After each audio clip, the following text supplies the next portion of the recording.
Radio Publique Africaine.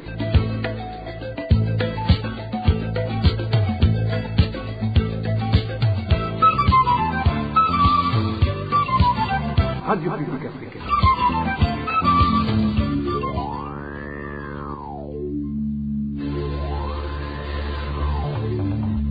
C'est le moment de suivre le journal parlé en français. À la présentation, Nadège Ilakose. Bienvenue au journal de ce mercredi 15 avril 2026. Tout d'abord, les titres.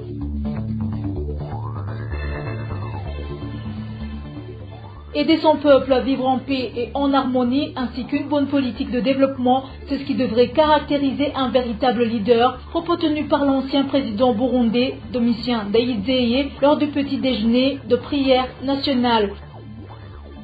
Suspension de travail pour 3 jours du personnel de l'hôpital SNPK de Kamenge, spécialisé dans la prise en charge des maladies mentales, suite aux retenues importantes sur leur salaire.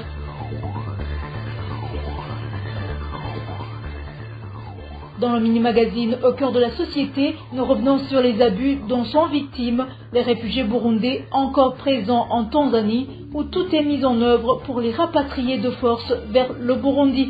Voilà pour le sommaire, tout de suite le développement du journal.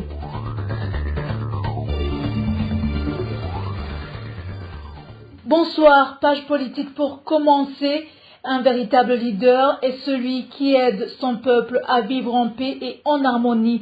De plus, ce leader doit aimer ceux qu'il dirige pour être considéré comme un envoyé de Dieu. C'est du moins quelques-uns des propos tenus par l'ancien président burundais, Domitien Ndayizeye, lors du petit déjeuner de prière nationale qui a réuni divers dirigeants du pays ce mardi dernier. Selon lui, si l'on n'aime pas les autres, il est inutile de prier. Écoutons Domitien Ndayizeye. Kubera yuko muri politike hariho ama ideology agendera ku ngendo zo gukumirana.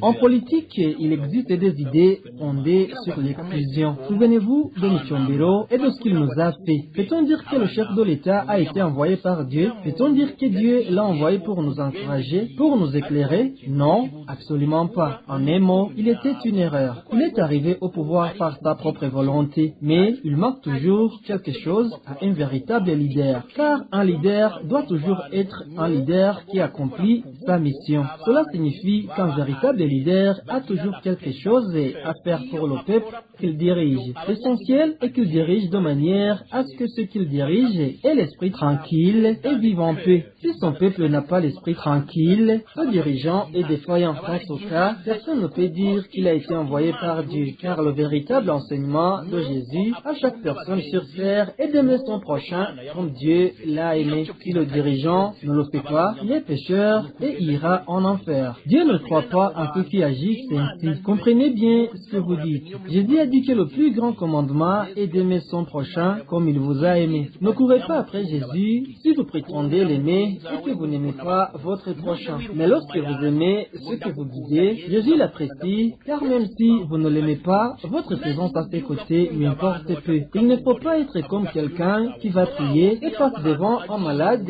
sans l'aider. Pourquoi prier sans aider son ami? Pourquoi ne pas avoir agi là où on ne l'a pas fait? Pour l'ancien dirigeant du Burundi, une bonne politique de développement est celle qui permet aux investisseurs de réaliser des profits. Sans cela, le pays n'aurait pas de véritable dirigeant, car chacun agirait à sa guise. Encore une fois, Domitien Ndayizeye. Politique nationale, il faut qu'il y ait politique nationale d'intéressement. Ituma uje yunguka. La politique nationale devrait permettre aux étrangers de venir investir et de réaliser des profits. Lorsqu'un étranger apporte de l'argent et vend sans réaliser de profit, il repart aussitôt. J'en ai fait l'expérience ayant moi-même fait venir des personnes dans ce pays pour y faire des affaires. L'un était allemand, l'autre ougandais. À leur arrivée au Burundi, je leur ai fait visiter la ville. Le lendemain, ils m'ont dit vouloir voyager seuls. Je suis alors resté chez moi et leur ai immédiatement donné une une voiture avec chauffeur. À cette époque, ils se sont rendus dans différents quartiers comme Ruyenzi, Giza, ainsi que dans différents bureaux des autorités. Ils sont revenus et m'ont dit qu'ils allaient rentrer chez eux, car partout où ils étaient passés, on leur avait demandé de donner de l'argent pour qu'ils puissent avoir les informations nécessaires. C'est comme ça qu'un pays expulse les investisseurs. Demander de l'argent sans raison. Le problème, c'est que chez nous, c'est beaucoup trop fréquent. Vous allez me dire qu'il y a des gens comme ça ici, mais je ne les apprécie pas. Je pourrais leur parler, mais je ne vais pas m'immiscer dans leurs affaires. Celui qui gouverne doit avant tout savoir qu'il a été choisi parmi d'autres. La question essentielle est donc de savoir comment il a été choisi, car il peut s'autoproclamer souverain et affirmer qu'il règne sur eux. Dans ce cas, il se l'est lui-même attribué. S'il a été choisi par d'autres, c'est qu'il a un objectif à atteindre pour ceux qui l'ont élu. Voilà tout ce que je peux dire. Dans le monde où nous vivons, partout où il y a des gens, il y a besoin d'un chef pour les guider, et c'est précisément ce que nous devons étudier. Après tout, un peuple sans chef est comme une armée sans commandant. On sait depuis l'Antiquité que même les collines ont toujours eu des chefs. De plus, même au sein d'un foyer, il doit y avoir un chef. Alors, imaginez un tonné nombreux. uretse rero n'imitumba murugo hajya mumaze kuja hamwe muri babiri reka harabamwe umushefu kandi muri babiri ibaze rero iyo mubaze kuba benshi. En page gouvernance, les syndicats des travailleurs burundais appellent Gitega à user de sagesse au lieu de toujours se précipiter dans la prise de décision irréfléchie, surtout en ce qui est du départ à la retraite, car il s'est avéré que le gouvernement ne dispose pas de fonds nécessaires. Un de ces syndicalistes qui a souhaité garder l'anonymat pour des raisons de sa sécurité conseille l'État de surseoir à cette décision et donne quelques scénarios pouvant faciliter la transition et ainsi réunir les fonds nécessaires de façon que chacun en sorte gagnant. Suivez-le.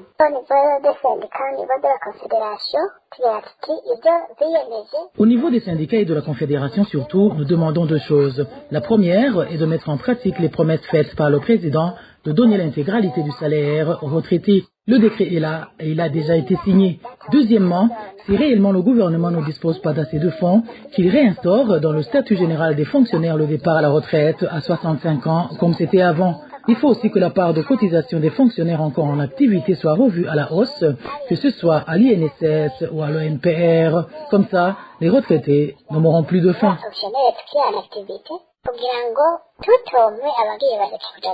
Passons à la page droits de l'homme. Il est nécessaire que le gouvernement du Burundi renforce ses mécanismes de communication à l'endroit de la population, en particulier en période de crise susceptible de mettre en péril la sécurité et la vie des citoyens. C'est ce qu'ont signalé des organisations de défense des droits humains, notamment SOS Torture Burundi et le centre Raoul Wallenberg, dans une déclaration sortie le 14 avril 2026. Dans ce document, ces organisations déplorent le manque de transparence et d'informations claires de la part des autorités à la suite de l'incendie survenu dans un dépôt d'armes situé dans la zone de Musaga, en mairie de Bujumbura. À ce jour, aucune communication officielle n'a permis d'identifier les éventuels responsables de cet incident. Plus de précisions avec David Claude Bananayo.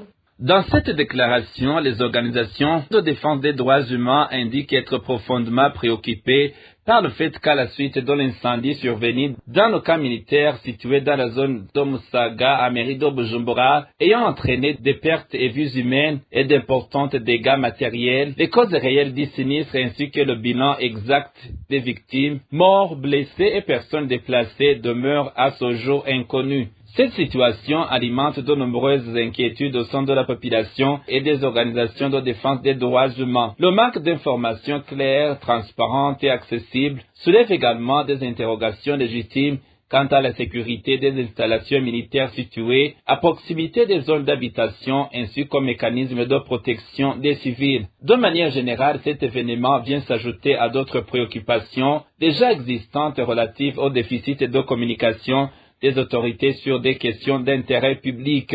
Cela met en évidence la nécessité pour l'État de renforcer ses efforts en matière de transparence et de redevabilité, en particulier lors des situations susceptibles de mettre en danger la vie des citoyens. Le manque d'information ne compromet pas seulement la confiance de la population, mais peut également favoriser des atteintes aux droits humains. À cet égard, SOS Torture Burundi et le centre Raoul Wambeg pour les droits de la personne demandent au gouvernement du Burundi de mener une enquête indépendante, impartiale et diligente afin d'établir les circonstances et les causes de l'incendie conformément aux normes internationales de protection de la vie humaine et d'identifier les responsabilités éventuelles, mettre en place des mécanismes appropriés d'assistance et de réparation en faveur des victimes conformément aux standards internationaux relatifs aux droits à réparation. Enfin, ces organisations demandent au gouvernement burundais de fournir une assistance adéquate aux personnes affectées, notamment en matière de soins médicaux, de soutien psycho-social et d'aide humanitaire pour toutes les personnes dans le besoin. Merci David Claude Mbananayou.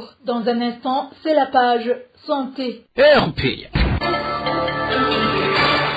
Le personnel de l'hôpital CNPK de Kamenge, spécialisé dans la prise en charge des maladies mentales, affiliés dans différents syndicats, ont suspendu leurs activités quotidiennes depuis le 14 avril 2026 pour une période de 3 jours. Dans une déclaration adressée aux médias, ils indiquent avoir constaté des retenues importantes sur leur salaire liées à des prélèvements fiscaux dont ils disent ne pas comprendre la nature. Ils précisent également que des discussions ont été engagées avec la direction de l'établissement sans aboutir à un accord satisfaisant.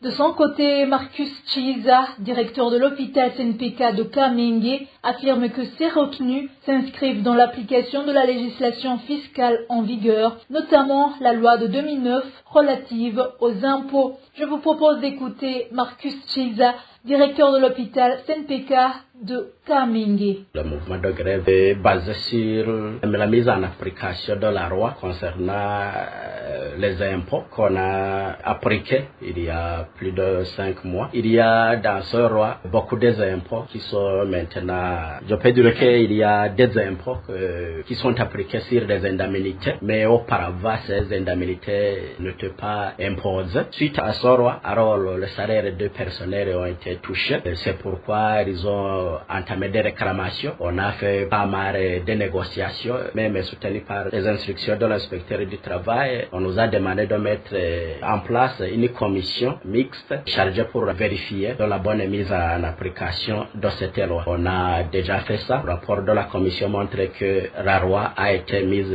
en application correctement, sans faute. Mais le syndicaliste n'a pas pu accepter ça parce qu'il disait que toujours le salaire du personnel est touché et il réclamait que les accords signés entre le gouvernement et les syndicats en 2009 soient aussi considérés. Mais avec la loi qui abroge les autres activités antérieures non relatives à la loi, je peux dire que c'est là où on n'a pas eu consensus parce que eux ils réclament que les accords doivent toujours être considérés et aussi ils réclament que le salaire des personnes ne soit pas touché alors que la loi est claire sur ça. Passons à la page société. Les habitants du chef-lieu de la province de Gitega affirment que le problème d'accès à l'eau potable fournie par la Régie des eaux est devenu très préoccupant. Ils indiquent qu'ils peuvent passer une semaine voire 2 sans avoir une seule goutte d'eau. Cette situation entraîne une augmentation des maladies liées au manque d'hygiène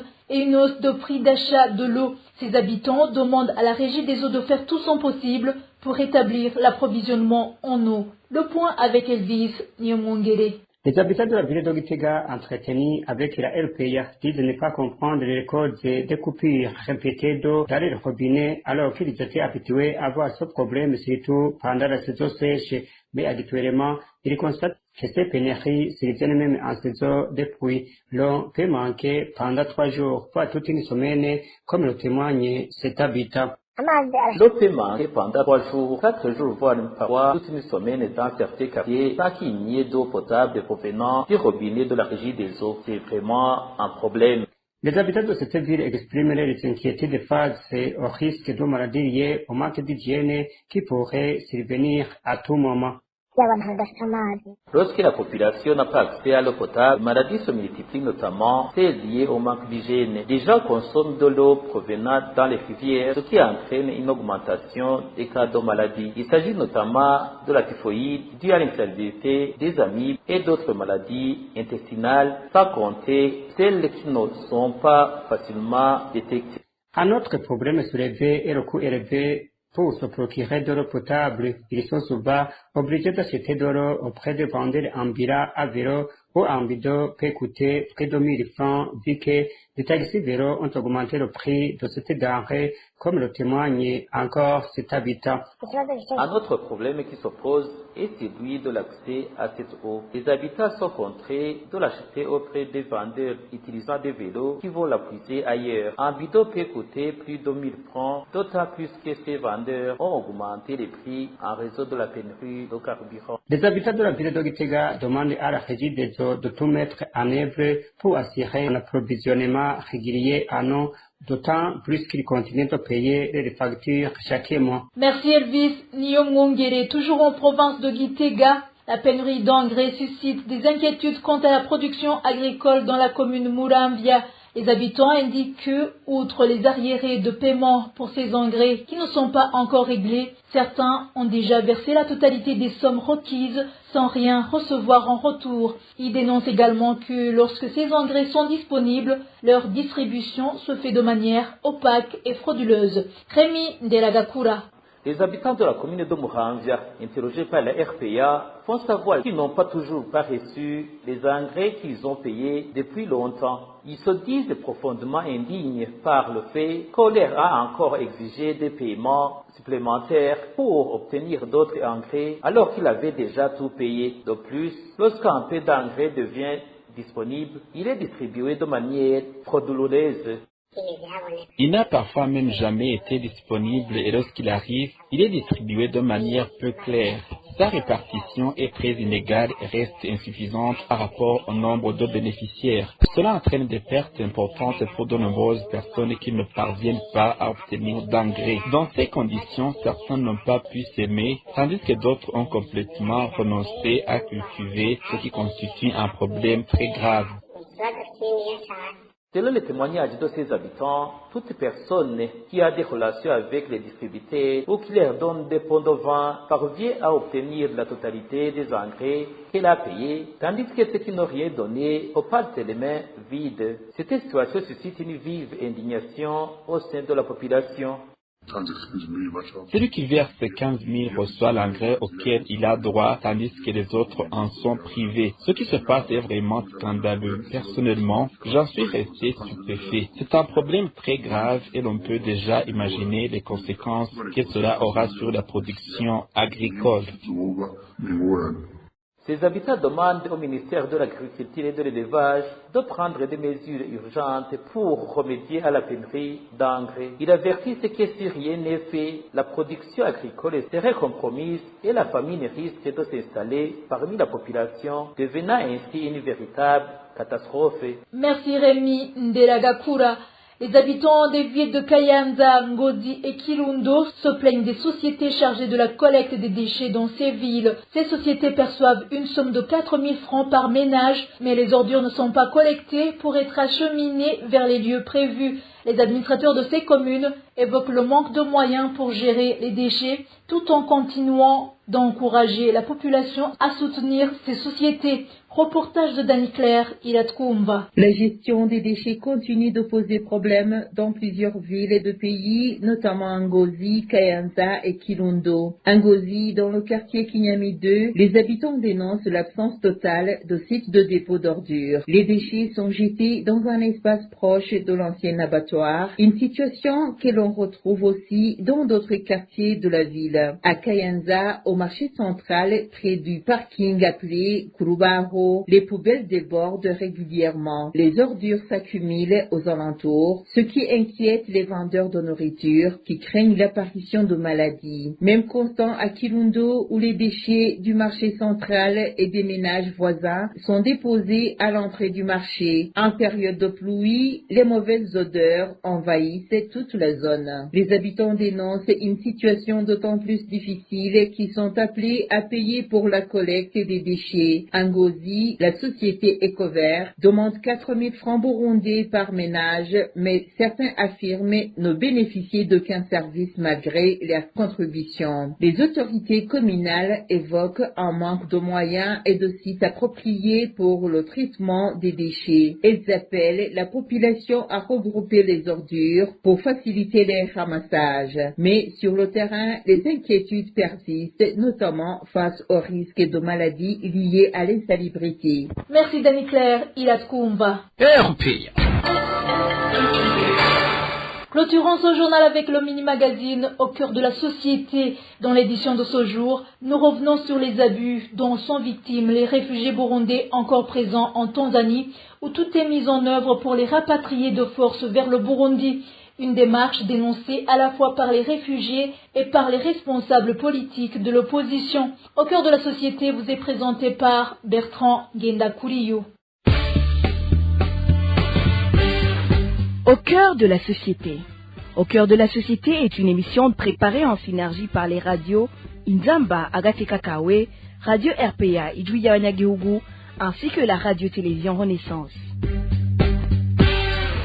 Depuis plusieurs semaines, la situation des réfugiés burundais en Tanzanie suscite des inquiétudes entre pression au rapatriement et conditions de vie de plus en plus précaires.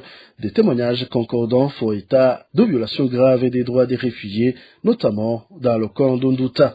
Pourquoi les réfugiés burundais sont-ils aujourd'hui particulièrement ciblés par ces mesures de rapatriement forcé? Et dans quelle mesure les mécanismes internationaux de protection, notamment ceux du HCR, remplissent-ils encore leur rôle face à ces pratiques? La réponse à toutes ces questions, c'est dans ce magazine Au cœur de la société de ce mercredi. À la présentation, Bertrand Gendakuriyo. Bienvenue. Refuge is not a crime. Young Billus is my name. Ils ont fui la nuit, les balles et la peur. Des enfants serrés contre leur cœur. Ce mercredi, au camp d'Onduta, aucun réfugié n'était visible. Ils ont été regroupés dans une salle d'attente avant d'être rapatriés de force. Certains d'entre eux indiquent qu'ils vivent dans des conditions difficiles et dans une incertitude totale. Écoutons-le. Le camp d'Onduta a été totalement fermé. Vraiment, il a été vidé complètement. Il n'y a aucune possibilité de se faufiler ou de se cacher pour rester sur place. Personne n'est resté. La première zone a été entièrement démolie jusqu'à la fin. Et il y a même eu de violences. On ne procède pas à un enregistrement détaillé. Il suffit de présenter ce statut de réfugié et on est directement dirigé vers le départ. Il n'y a plus aucun moyen permettant de rester discrètement dans le camp. Nous sommes tous maintenant dans la zone de départ. On verra bien ce qui va suivre demain. Mais en réalité, il ne reste absolument plus personne dans le camp. Personne ne peut dire qu'il est resté caché. Où pourrait-il te cacher alors que tous les autres sont déjà partis?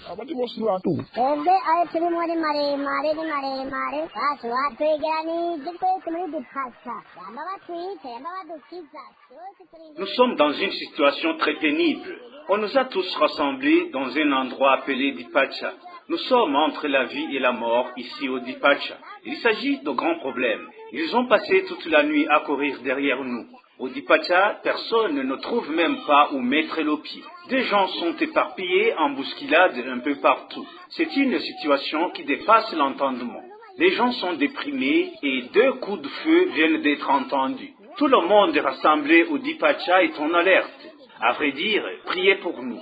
Nous ne savons pas ce qui nous attend demain, ou encore si nous allons même dormir. Il n'y a pas d'ailleurs là où dormir, puisque tous les terrains et maisons sont débordés. L'on n'entend que des cris seulement. Que ceux qui croient en Dieu prient pour Nduta aujourd'hui. Les agents du HCR et ceux du gouvernement viennent aussi de mener une vérification des preuves. Ceux du HCR étaient sous la coordination d'une Kenyane. Ils ont passé près de 2 heures à mener cette opération qu'ils ont par après abandonnée car ils ont été débordés par la grande foule à leur charge. En réalité, seul Dieu peut nous sauver de cette situation.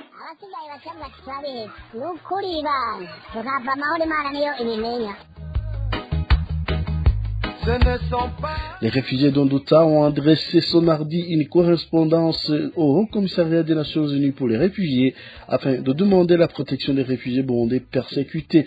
Ils affirment que le rapatriement forcé constitue une violation des lois régissant la protection des réfugiés. Le contenu de cette lettre est à suivre avec Désiré Atongimana. Dans cette lettre, ces réfugiés indiquent au HCR qu'ils se sont réfugiés en Tanzanie parce qu'il y avait des craintes fondées de persécution, des violences et des graves violations des droits de l'homme au Burundi. Cette situation qui a contraint ces réfugiés à l'exil a fait l'objet d'une évaluation officielle et beaucoup d'entre eux avaient été identifiés comme éligibles à une réinstallation dans un pays tiers, précisément aux États-Unis d'Amérique, mais leurs dossiers sont restés pendant suite à la politique actuelle de ce pays. Malgré tout cela, ces réfugiés indiquent qu'ils subissent actuellement une pression pour retourner au Burundi, un pays qu'ils ont fui pour sauver leur vie.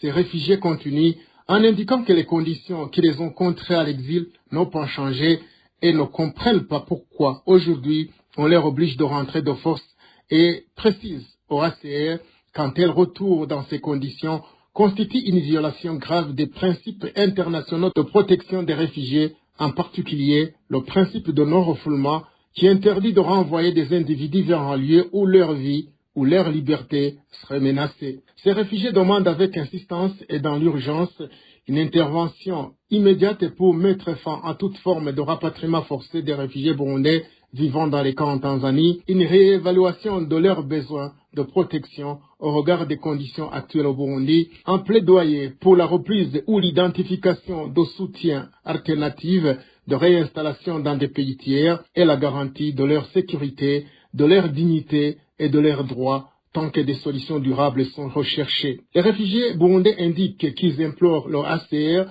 non seulement en tant que réfugiés, mais en tant qu'êtres humains dont la vie, la dignité et l'avenir sont en jeu. Ces réfugiés prient instamment le HCR d'agir conformément à son mandat pour que leur voix soit entendue et que des mesures urgentes soient prises avant qu'il ne soit trop tard.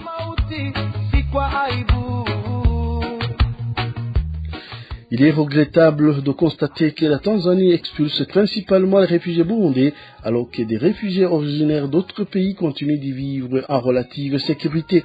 La coalition CEFO Arusha explique que cette situation serait liée aux pressions exercées par le gouvernement du Burundi sur celui de la Tanzanie afin d'obtenir l'expulsion des Burundais et enfuir l'insécurité. Selon Frédéric Manvigno-Villa qui dirige cette coalition, le problème réside également dans le fait que l'OHCR emploie du personnel tanzanien qui applique prioritairement les lois nationales, alors que cette institution devrait avant tout garantir la protection des réfugiés contre les abus, même lorsqu'ils se trouvent en situation irrégulière.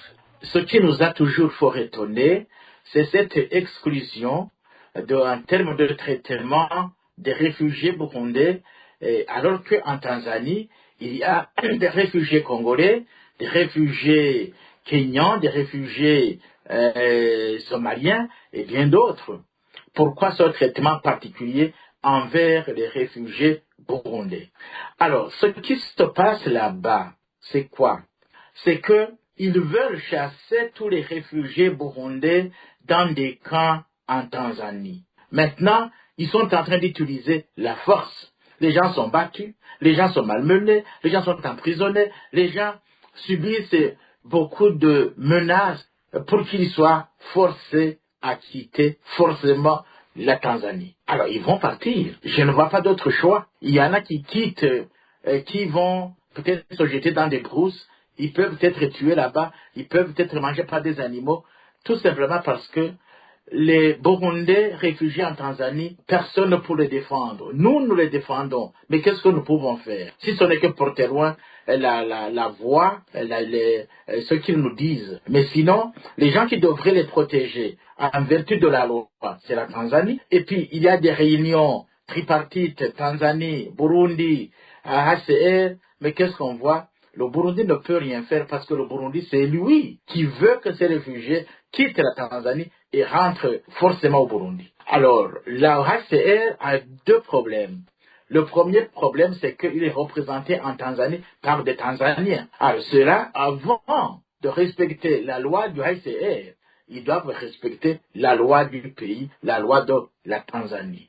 Frédéric Mamvrino Villa appelle les organisations burundaises collaborant avec l'Organisation des Nations Unies à intervenir pour mettre fin à ces persécutions afin que les réfugiés burundais ne soient pas rapatriés de force vers un pays où leur sécurité n'est pas garantie. Qu'est-ce qui peut être fait? Je suggère que des organisations d'ordre national comme les partis politiques, comme les organisations politiques, comme la société civile, comme les églises, il faut que ces organisations crient à haute voix pour que le monde sache ce qui se fait envers les Burundais par les Tanzaniens, mais incité par l'État du Burundi. Je me suis dit, il est clair qu'il y a des préoccupations d'ordre sécuritaire au Burundi, qu'il y a une guerre qui larve, qui risque de quitter la Tanzanie pour le Burundi, pour le Rwanda, pour la Tanzanie. Alors maintenant, est-ce que la Tanzanie et le Burundi ne voient pas que ces camps peuvent constituer un problème par rapport à l'exécution de leur programme du genre? Je ne sais pas, je réfléchis comme ça. Je n'ai pas de données pratiques. Mais j'ai peur parce que je ne comprendrai pas qui est-ce qui pousse à ce que justement les gens se comportent ainsi. They didn't cross borders chasing fame. They crossed through fire, through fear and flame. Face à ces allégations préoccupantes, la situation des réfugiés burundais en Tanzanie appelle une attention urgente de la communauté internationale. Le respect des conventions internationales relatives à la protection des réfugiés demeure essentiel pour garantir leur sécurité et leur dignité, en particulier dans un contexte où le retour au pays d'origine reste fortement contesté. Et voilà, c'est sur cette note que nous terminons notre magazine Au cœur de la société d'aujourd'hui. Rendez-vous mercredi prochain pour un autre numéro. Au revoir. C'était l'émission Au cœur de la société. Merci Bertrand Ngendakuliyo. Et voilà, c'est la fin du journal de ce mercredi 15 avril 2026. Merci chers auditeurs pour votre attention. Merci également à toute l'équipe rédactionnelle et technique. Bonne soirée chez vous.